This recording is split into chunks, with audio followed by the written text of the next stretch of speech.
Okay.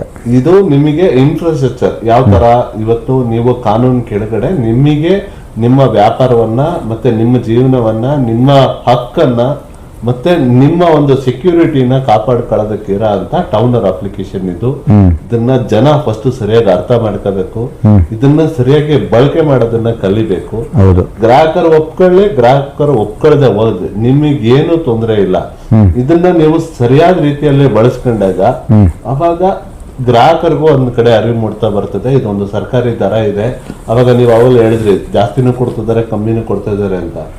ಜಾಸ್ತಿ ಕೊಡುವಂತ ಗ್ರಾಹಕರುಗಳಿಗೆ ಸರ್ಕಾರಿ ದರ ಇದೆ ಅಂತ ಒಂದು ತಲೆಯಲ್ಲಿ ಒಂದು ಐಡಿಯಾ ಬರ್ತದೆ.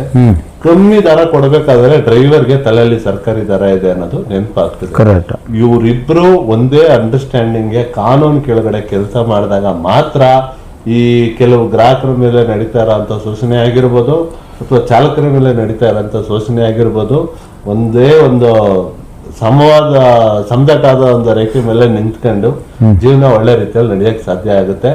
ಇಲ್ಲ ಅಂದ್ರೆ ಇವಾಗ ನೀವು ಇಲಿ ಹಿಡಿದ್ರಿ, ಇವರು ಹುಲಿ ಹಿಡ್ದಂಗೆ ಬಿಲ್ಡಪ್ ಕೊಟ್ಕೊಂಡು ಇವ್ರುಗಳ ಹಕ್ಕನ್ನ ಮರಿತಾ ಇದ್ದಾರೆ, ಜವಾಬ್ದಾರಿನ ಮರಿತಾ ಇದ್ದಾರೆ, ಮತ್ತೆ ಇವ್ರ ಜೀವನ ಸುಧಾರಣೆ ಮಾಡ್ಕೊಳ್ಳೋದನ್ನ ಮರಿತಾ ಇದ್ದಾರೆ. ಇದಕ್ಕೆ ನಾವು ಒಂದಷ್ಟು ಚಾಲಕರುಗಳಿಗೆ ಅರಿವು ಮೂಡಿಸುವಂತ ಕೆಲಸ ಮತ್ತೆ ಕಾನೂನು ಅರಿವು ಮೂಡಿಸುವಂತ ಕೆಲಸ ಮತ್ತೆ ಇದನ್ನ ನಾವು ಸರ್ಕಾರಕ್ಕೂ ಸರಿಯಾದ ರೀತಿಯಲ್ಲಿ ಮಾಹಿತಿನ ಕೊಡ್ಬೇಕಾಗ್ತದೆ. ಸರ್ಕಾರ ಏನು ಈ ದಪ್ಪ ಚರ್ಮದ ಅಧಿಕಾರಿಗಳು ಏನಿದ್ದಾರೆ ಅವ್ರ ಹೊಟ್ಟೆ ತುಂಬಾದ್ರು ನೋಡ್ತಿದಾರೆ ಹೊರತು ಚಾಲಕರ ಸಂಕಷ್ಟ ಅಂತ ಬಂದಾಗ ನಾವ್ ಏನೇ ಹೇಳಿದ್ರು ತಿರಸ್ಕಾರ ಮಾಡುವಂತ ಮನಸ್ಥಿತಿ ಬೇರೆ ಇದೆ. ಅವರು ಒಳ್ಳೇದ್ ಮಾಡಿಲ್ಲ ಅಂದ್ರೂ ಪರವಾಗಿಲ್ಲ, ಅವರು ಮೈ ಬಗ್ಸಿ ಕೆಲಸ ಮಾಡೋದಕ್ಕೆ ಇದನ್ನ ನಾವ್ ಹೇಳೋದನ್ನ ಅರ್ಥ ಮಾಡ್ಕೊಳ್ಳೋದಕ್ಕೂ ರೆಡಿ ಇಲ್ಲ. ಈ ಬೆಣ್ಣೆಯಲ್ಲಿ ಕೂದಲು ತೆಗಿಯುವಂತ ಕೆಲಸ ನುಣ್ಣಂಗ್ ಮಾತಾಡ್ಬಿಟ್ಟು ಎಲ್ಲೋ ಹಿಂದೆಗಡೆ ಈ ಅಧಿಕಾರಿಗಳು ಈ ಪ್ರೈವೇಟ್ ಕಂಪ್ನಿಗಳಿಗೆ ಮಾರು ಹೋಗ್ಬಿಟ್ಟಿದ್ದಾರೆ ಅನ್ನೋದಕ್ಕೆ ಸಂಶಯ ಬರೋ ರೀತಿಯಲ್ಲಿ ನಡ್ಕೊಳ್ತಾರೆ. ಸಂಶಯ ಬರೋದೇನಿಲ್ಲ, ಅದು ಹಂಗೇನೆ ಅಲ್ವಾ ಸರ್, ಕಣ್ಣೆದುರುಗಡೆನೆ ನಾವೇ ನೋಡ್ತೀವಲ್ಲ ಸರ್. ಈಗ ಈ ನಮ್ಮ ಟ್ರಾನ್ಸ್ಪೋರ್ಟ್ ಮಿನಿಸ್ಟರ್ಗಳ ಕತೆ ಹೆಂಗಪ್ಪ ಅಂದ್ರೆ, ಯಾರು ಎಲ್ಲಿ ಕರೀತಾರೆ ವೇದಿಕೆ ಮೇಲೆ ನಿಂತ್ಕೋಬೇಕು, ಹಾರ ಹಾಕಿಸ್ಕೋಬೇಕು, ಫೋಟೋ ತೆಗೆಸ್ಕೋಬೇಕು, ಪೇಪರಲ್ಲಿ ಹಾಕೋಬೇಕು, ಅಲ್ಲೆಲ್ಲ ಬ್ಯಾನರ್ಗಳು ಕಂಡ್ರೆ ಅಲ್ಲೆಲ್ಲ ಹಾಕ್ಸ್ಕೋಬೇಕು. ಹಿಂಗೆ ಇವಾಗಿನ ಕತೆ. ನಾವು ತುಂಬಾ ದೊಡ್ಡದು ಒಂದು ವಿಚಾರ ಏನು ಅಂದ್ರೆ, ಡ್ರೈವರು ಕಷ್ಟಪಟ್ಟು ದುಡಿತಾನೆ, ಬಂಡವಾಳ ಹಾಕಿರ್ತಾನೆ, ಸೇವೆನೂ ಕೊಡ್ತಾನೆ, ಕೈಲಾದಷ್ಟು ಮಾನವೀಯತೆಯನ್ನು ಮೆರಿತಾನೆ. ಇದ್ರ ಹಿಂದೆಗಡೆ ಭೂತಗಳಾಗಿ ಮೆರಿತಾ ಇರೋಂತ ಈ ಅಗ್ರಿಗೇಟರ್ ಕಂಪನಿಗಳು ಯಾವ ತರ ಆಟ ಆಡ್ಸುತ್ತೆ ಅಂದ್ರೆ, ನಿಮ್ಮನ್ನ ಫಸ್ಟ್ ಕಮ್ಮಿ ದರಕ್ಕೆ ಅವನ ಹತ್ರ ಕಳಿಸ್ಬಿಡ್ತಾರೆ.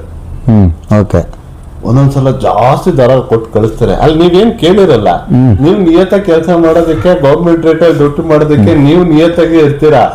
ನಿಮಗ್ ಬೇಕು ಅಂತಾನೆ ನಿಮಗೂ ಆಸೆ ತೋರಿಸ್ಬಿಡೋದು, ಅವ್ರಿಗೂ ಆಸೆ ತೋರಿಸ್ಬಿಡೋದು.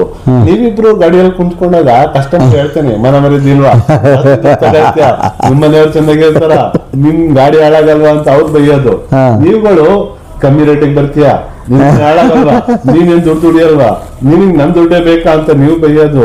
ನಿಮ್ಮಿಬ್ಬರನ್ನ ಕಚ್ಚಾಡಕ್ ಬಿಟ್ಬಿಟ್ಟು ಅವರಲ್ಲೆಲ್ಲೋ ಒಂದು ಟೆಕ್ನಾಲಜಿ ಒಂದು ಆಪ್ ನ ಮಾಡ್ಕೊಂಡು ಅದು ಸರ್ಕಾರಿ ಅಧಿಕಾರಿಗಳಿಗೂ ಅರ್ಥ ಆಗ್ತಿರೋ ರೀತಿಯಲ್ಲಿ ಅಷ್ಟು ಚೆನ್ನಾಗಿ ಆಟ ಆಡ್ತಾ ಇದ್ದಾರೆ. ಯಾಕೆ ಆ ಪ್ರಜ್ಞೆ ಬರ್ತಾ ಇಲ್ಲ? ಅದೇ ಹೇಳ್ತಾ ಇಲ್ವಾ, ಜನ್ಮರಳು ಜಾತ್ರೆ ಮರಳು ಅಂತ ಎಲ್ಲದಕ್ಕೂ ನಾವು ಸರ್ ಫಸ್ಟ್ ಆಫ್ ಆಲ್ ನಮ್ ಕಾನೂನು ಅರಿವಿಲ್ಲ ಸರ್. ಅಂದ್ರೆ ಒಬ್ಬ ವ್ಯಕ್ತಿಗೆ ಗೊತ್ತಿದ್ರೆ 20 ಜನ ವ್ಯಕ್ತಿಗಳು ಗೊತ್ತಿರಲ್ಲ ಸರ್. ನೀವು ಕಾನೂನು ಅರಿವರೆಗೂ ಹೋದ್ರಿ, ಸಾಮಾನ್ಯ ಅರಿವೇ ಇಲ್ಲ ಅಂತ ಹೇಳ್ತೀನಿ ನಾನು ನಮ್ಮ ಚಾಲಕರಲ್ಲಿ ಸರ್. ಈಗ ನಾನು ವಿಡಿಯೋ ಮಾಡೋವರೆಗೂ ಮೀಟರ್ದು ಗೌರ್ಮೆಂಟ್ ರೇಟ್ ಎಷ್ಟಿದೆ ಅನ್ನೋದೇ ಯಾರಿಗೂ ಗೊತ್ತಿರ್ಲಿಲ್ಲ. ನಮ್ಮ ಅನುಭವ ಇದೆ ಕೇಳಿ. ಇವಾಗ ನಾವು ಯಾವಾಗ ಈ ನಮ್ಮ ಚಾಲಕರ ಇವಾಗ ನಾನು ಅಲ್ಲಿಂದನೇ ಬಂದಿರೋದ್ರಿಂದ ನನ್ನ 20 ವರ್ಷದ ಅನುಭವದಲ್ಲಿ ಎಲ್ಲಾ ತರ ಕಷ್ಟ ಸುಖ ನೋಡಿರೋದ್ರಿಂದ ನಾನು ಚಾಲಕರಿಗೆ ಈ ಅರಿವು ಮೂಡಿಸುವಂತ ಕೆಲಸ ಸ್ಟಾರ್ಟ್ ಮಾಡಿದೆ. ಯಾವಾಗ ಒಂದೂವರೆ ವರ್ಷ 2 ವರ್ಷಕ್ಕೆ ಮುಂಚೆನೆ ನಾನು ಸ್ಟಾರ್ಟ್ ಮಾಡಿದಾಗ ಒಬ್ಬ ಡ್ರೈವರು ತುಂಬಾ ಚೆನ್ನಾಗಿ ನನ್ಗೆ ಅದ್ಭುತವಾದಂತ ಒಂದು ಮಾಹಿತಿ ಕೊಟ್ರು. ನಾನು ನನ್ಗೆ ಅರ್ಗಿಸ್ಕೊಳಕ್ಕೆ ಆಗ್ಲಿಲ್ಲ ಅಂತ ಉತ್ತರ ಕೊಟ್ಬಿಟ್ರು ಅವರು. ಅವ್ರೇನ್ ಕೇಳಿದ್ರು ಅಂದ್ರೆ, ಸರ್ ಗೌರ್ಮೆಂಟ್ ರೇಟ್ ಕೊಟ್ಟಿದ್ಯಾ?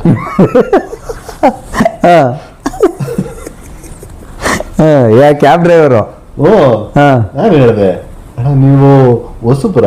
20 ವರ್ಷದಿಂದ ಗಾಡಿ ಓಡಿಸ್ತಾ ಇದ್ದೀನಿ, ನನಗ್ ಗೊತ್ತೇ ಇಲ್ಲ, ಯಾವಾಗ ಕೊಟ್ರು ಅಂತ ಒಂದು ಪ್ರಶ್ನೆ ಕೇಳಿದ್ರು.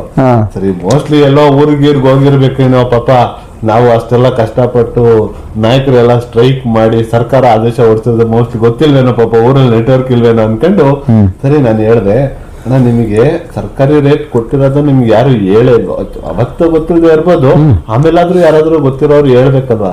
ಸರ್ ಇವತ್ತವರೆಗೂ ಈ ಓಲಾ ಊಬರ್ ಗೌರ್ಮೆಂಟ್ ಅನ್ನೋ ಆತರ ಒಂದು ಇದೇ ಮಾಡಿಲ್ವಲ್ಲ ಸರ್. ಗೌರ್ಮೆಂಟ್ ಅಂದ್ರೆ ಓಲಾ ಊಬರ್ ತಾನೇ ಅಂತ. ಅಂದ್ರೆ ಅದು ಇನ್ನು ನೆಕ್ಸ್ಟ್ ಲೆವೆಲ್ಗೆ ಅದು ಗೌರ್ಮೆಂಟ್ ರೇಟ್ ಜಾಸ್ತಿ ಮಾಡಿದ್ರೆ ಓಲಾ ಊಬರ್ ಅಲ್ಲಿ ಕೊಡ್ತಾ ಇಲ್ವಲ್ಲ. ಅಂದ್ರೆ ಗೌರ್ಮೆಂಟ್ ಅಂದ್ರೆ ಓಲಾ ಊಬರ್ ಅಂದ್ರೆ ಗೌರ್ಮೆಂಟ್. ಆ ರೇಂಜ್ಗೆ ಇವರು ಒಂದು ನಂಬಿಕೆಯನ್ನ ಇಟ್ಕೊಂಡ್ಬಿಟ್ಟಿದ್ದಾರೆ ಅಗ್ರಿಗೇಟರ್ ಸಂಸ್ಥೆಗಳ ಮೇಲೆ. ಮತ್ತೆ ಇವ್ರುಗಳಿಗೆ ಎಷ್ಟು ಅವಿನಾಭಾವ ಸಂಬಂಧ ಅಂದ್ರೆ, ಒಂದು ವೇಳೆ ಏನಾದ್ರೂ ಅಗ್ರಿಗೇಟರ್ ಕಂಪ್ನಿಯಲ್ಲಿ ID ಬ್ಲಾಕ್ ಆಗ್ಬಿಟ್ರೆ ಮೋಸ್ಟ್ಲಿ ನಮ್ ದೇಶದಲ್ಲಿ ಆಧಾರ್ ಕಾರ್ಡು ಮತ್ತೆ ವೋಟರ್ ಐಡಿನೂ ಕ್ಯಾನ್ಸಲ್ ಆದ್ರೆ ಅವ್ರ ಅಷ್ಟೊಂದು ಬೇಜಾರು ಮಾಡ್ಕೊಳಲ್ವೇನೋ. ಸೀದಾ ID ಬ್ಲಾಕ್ ಆಗಿದ್ದ ನೆಕ್ಸ್ಟ್ ಮಾರನೇ ದಿನ ಅಗ್ರಿಗೇಟರ್ ಕಂಪ್ನಿ ಮುಂದೆ ಹೋಗ್ಬಿಟ್ಟು ಅವ್ನ ಪಾದಕ್ಕೆ ನಮಸ್ಕಾರ ಹಾಕಿ ಅವ್ನು ಹೇಳ್ದಂಗೆಲ್ಲ ಹೆಂಗ್ ಬೇಕೋ ಹಂಗಂಗೆಲ್ಲ ಬಸ್ಕಿ ಹೊಡೆದು ಅವನಿಗೆ ಬೇಕಂದ್ರೆ ಇನ್ನೂ ಸಾಲ ಮಾಡಿ ತಗೊಂಡಾಗಿ ಪೆನಾಲ್ಟಿ ಕಟ್ಬಿಟ್ಟು ID ರಿಲೀಸ್ ಮಾಡಿಸ್ಕೊಂಡು ಬರ್ತಾ ಇದ್ದಾರೆ. ಆ ರೇಂಜ್ಗೆ ಇವ್ರನ್ನ ಅವರು ದಬ್ಬಾಳಿಕೆ ಮಾಡಿ ಮೈ ಮರ್ಸಿ ಇಟ್ಕೊಂಡಿದ್ದಾರೆ. ಅಲ್ಲ, ನಮ್ ಚಾಲಕರಲ್ಲಿ ಎಷ್ಟು ಅಮಾಯಕತ್ವ ಇದೆ ಅಂದ್ರೆ ನನ್ಗೆ ಈ ತರ ಅನುಭವಗಳು ಸುಮಾರು ಆಗಕ್ ಸ್ಟಾರ್ಟ್ ಆಗಿದೆ. ಇವಾಗ ಅದರಲ್ಲಿ ನೀವು ವಿಡಿಯೋ ಮಾಡಿದ್ಮೇಲೆ ಚಾಲಕರಿಗೆ ಸತತವಾಗಿ ಇದ್ರ ಬಗ್ಗೆ ಅರಿವು ನೀವು ಮೂಡಿಸ್ತಾ ಬಂದಾಗ ಸುಮಾರು ಜನ ಇವಾಗ್ಲೂ ನಮಗೆ ಯಾರಾದ್ರೂ ಕರೆ ಮಾಡಿದಾಗ ಅದೆಲ್ಲ ಮಾಹಿತಿ ಕೊಟ್ಮೇಲೆ ಅವರೊಂದು ಕ್ಲೋಸಿಂಗ್ ಸ್ಟೇಟ್ಮೆಂಟ್ ಕೊಡ್ತಾರೆ. ನಾಗೇಶ್ ಅಣ್ಣನ ವಿಡಿಯೋ ನೋಡಿದೀನಿ ಅಂದ್ರೆ ನಾವೇನು ಅವ್ರನ್ನ ಕೇಳಿರಲ್ಲ. ನಾಗೇಶ್ ಅಣ್ಣ ಗೊತ್ತಾ, ನಾಗೇಶ್ ಅಣ್ಣನ ವಿಡಿಯೋ ಅವೆಲ್ಲ ನಾವ್ ಕೇಳಿರಲ್ಲ. ಅವರು ಎಲ್ಲ ಹೇಳ್ತಾರೆ, ಹಣ ಬಳಸ್ತಾ ಇದ್ದೀನಿ, ಚೆನ್ನಾಗಿದೆ, ಲಾಭ ಆಗ್ತಾ ಇದೆ, ಅಂದ್ರೆ ನಾನು ಗವರ್ಮೆಂಟ್ ರೇಟ್ ಅಲ್ಲಿ ಡ್ಯೂಟಿ ಮಾಡ್ತಾ ಇದ್ದೀನಿ, ಗ್ರಾಹಕರನ್ನ ಹೆಂಗ್ ಮ್ಯಾನೇಜ್ ಮಾಡ್ಬೇಕು ಕಲಿತಾ ಇದ್ದೀನಿ, ಆತರ ಎಲ್ಲ ಹೇಳ್ಬಿಟ್ಟು ಲಾಸ್ಟ್ ಅಲ್ಲಿ ಒಂದು ಕ್ಲೋಸಿಂಗ್ ಸ್ಟೇಟ್ಮೆಂಟ್ ಅವರೇ ಕೊಡ್ತಾರೆ. ನಾಗೇಶ್ ಅಣ್ಣನ ವಿಡಿಯೋ ಎಲ್ಲ ನೋಡಿದೀನಿ. ಸೊ ಆ ಮಟ್ಟಕ್ಕೆ ನಮ್ಮ ನಾವೇನೊಂದು ಪ್ರಯತ್ನ ಮಾಡಿದೀವಿ, ನೀವೇನೊಂದು ಪ್ರಯತ್ನ ಮಾಡಿದೀರಾ ಚಾಲಕರಿಗೆ ಸಹ ಚಾಲಕರಿಗೆ ಅರಿವು ಮೂಡಿಸುವಂತ ಕೆಲಸ, ನಾವು ವೇದಿಕೆ ತರಂತ ಕೆಲಸ ಮಾಡಿದೀವಿ, ನೀವು ಅರಿವು ಮೂಡಿಸುವಂತ ಕೆಲಸ ಮಾಡಿದೀರಾ. ಬಟ್ ಎಲ್ಲ ಒಂದ್ ಕಡೆ ಜನ ನಾವ್ ಹೇಳಿದಕ್ಕೂ ನೀವ್ ಹೇಳಿದಕ್ಕೂ ಅಥವಾ ನಿಮ್ಗೆ ಆಗಿರೋ ಒಂದು ಇನ್ಸಿಡೆಂಟ್ ನ ನೀವೇನು ನಿಮ್ಮ ಹಕ್ಕನ್ನ ಕಾನೂನು ಪ್ರಕಾರ ಪಡೆದು ತಗೊಂಡು ಬಂದಿರೋ ಅಂತ ಸಂಕಷ್ಟನ ನಿಮ್ ಮೇಲೆ ಈ ಅಧಿಕಾರಿಗಳು ಹೂಡಿರೋಂತ ಹುನ್ನಾರದಿಂದನೂ ನೀವು ಅಲ್ಲಿಂದ ತಪ್ಪಿಸ್ಕೊಂಡ್ ಬಂದು ಇವತ್ತು ನೀವು ನಾರ್ಮಲ್ ಆಗಿ ಜೀವನ ಮಾಡ್ತಾ ಇದ್ದೀರಾ, ನಿಮ್ ಜೀವನ ಸುಧಾರಿಸಿದೆ.